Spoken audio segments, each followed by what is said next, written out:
दोस्तों, भारत की डेमोक्रेसी के इतिहास में कुछ ही लीडर ऐसे हुए हैं जिन्होंने देश पर गहरा प्रभाव छोड़ा है। उन्हीं में से एक नाम है नरेंद्र दामोदर दास मोदी। एक छोटे से शहर वडनगर से लेकर भारत के प्राइम मिनिस्टर बनने तक का उनका सफ़र मिलियन ऑफ इंडियंस के इंस्पिरेशन का सोर्स है। आज हम जानेंगे नरेंद्र दास मोदी जी की पूरी जर्नी, उनकी अचीवमेंट्स, चैलेंजेस एंड उनकी लेगेसी के बारे में।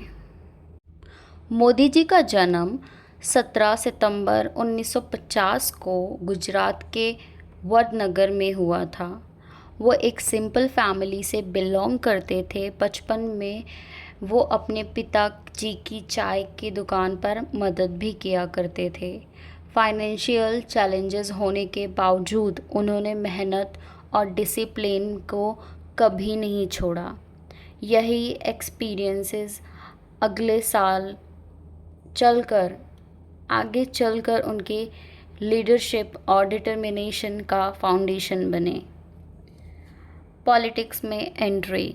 यंग एज में नरेंद्र दास मोदी जी आरएसएस से जुड़े और ऑर्गेनाइजेशन के लिए काम करना शुरू किया। उनकी डेडिकेशन और मैनेजमेंट स्किल की वजह से उन्हें कई इम्पॉर्टेंट रिस्पॉन्सिबिलिटीज़ मिली। बाद में वो भारतीय जनता पार्टी यानी बीजेपी में आए और पार्टी ऑर्गेनाइजेशन को स्ट्रॉन्ग बनाने में इम्पॉर्टेंट रोल निभाया। धीरे धीरे उनकी पहचान एक स्किल्ड स्ट्रैटेजिक और लीडर के रूप में होने लगी। साल 2001 में नरेंद्र दास मोदी जी को गुजरात के चीफ मिनिस्टर बने।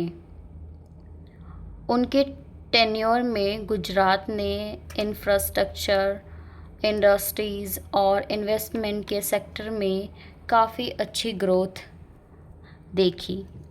स्टेट को डेवलप मॉडल के रूप में प्रेजेंट किया गया और नेशनल लेवल पर उनकी पॉपुलैरिटी बढ़ने लगी। इस दौरान मोदी जी नेशनल पार्टीज़ के सबसे इम्पॉर्टेंट लीडर में से एक बन गए। 2014 का इलेक्शन इंडियन पॉलिटिक्स का टर्निंग पॉइंट माना जाता है। मोदी जी ने डेवलपमेंट, गवर्नेंस और इकोनॉमिक ग्रोथ को अपना कैंपेन का मेन फोकस बनाया। इलेक्शन रिजल्ट आए और बीजेपी ने हिस्टोरिक मेजॉरिटी के साथ जीत हासिल की। इस जीत के साथ मोदी जी को भारत का प्राइम मिनिस्टर बनाया गया। First time as a prime minister बनने के बाद कई मेजर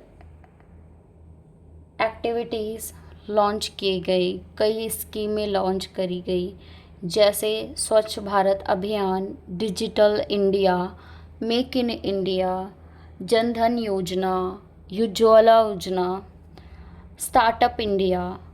इन एक्टिविटीज़ का ऑब्जेक्टिव था डेवलपमेंट का ग्रेस रूट लेवल तक पहुंचाने और टेक्नोलॉजीज़ को हर सिटीज़न तक ले जाना।